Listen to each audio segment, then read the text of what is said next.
Do you Pure consider, and simple. and everybody believes that, Yes, how people believe it. so do you consider white Zimbabweans to be Zimbabweans?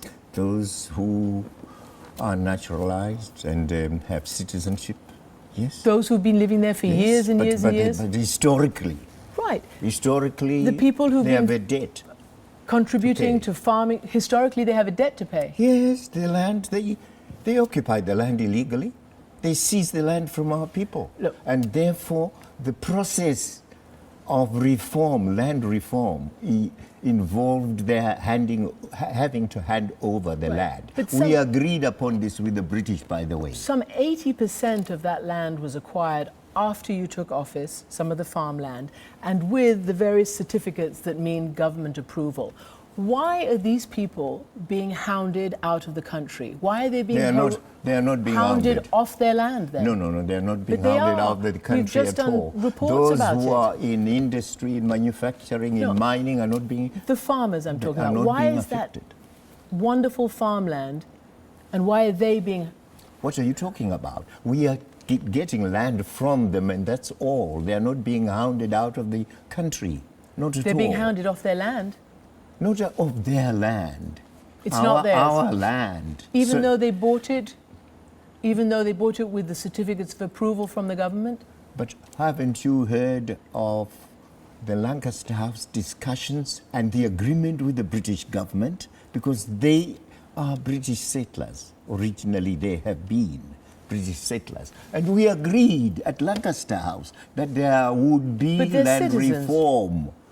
But they're citizens, aren't they? And isn't this farming Citizens disaster contributing to Citizens by colonization, seizing land from the original people, indigenous people of the country. But how did that Do all you- go you so approve wrong? that? How did that all go so wrong? Because when you came in, it was about reconciliation. No, they knew about it. They knew we had this program of land acquisition and land reform.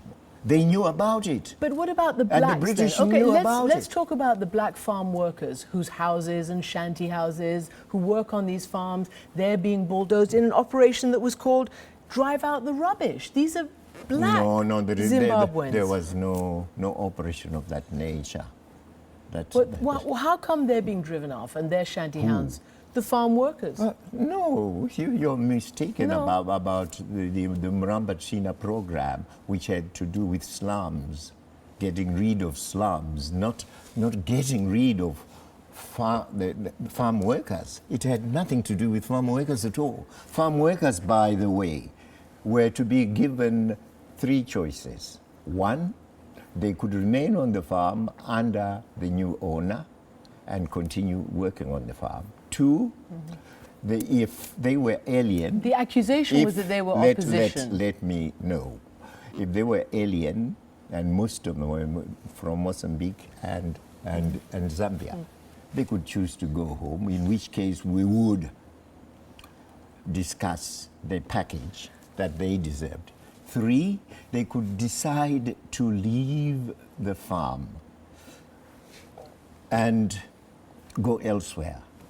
And also, if they wanted to get resettled, we could resettle them. Mr. Mugabe. Under our program of resettling. The fact is, though, that the country has pretty much plunged into a pretty dysfunctional state by all international indicators. My question is, do you regret that some 4 million people have left in the last 3 to 5 years? I don't know about those numbers. But do you regret? Because these are the brain drain. These are the people who've helped make Zimbabwe the success that it was. Because of the economic situation, people are bound to leave any country. And they have not just left my country, they have left other countries as well to go to Britain, Australia, and other places. Let me ask you a question about... And at the moment, they are coming back home anyway.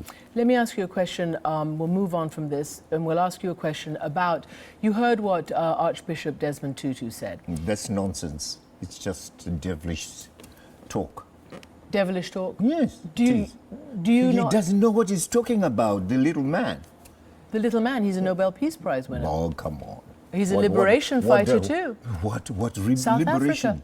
No, of course. You don't know what his status in the ANC amounts to.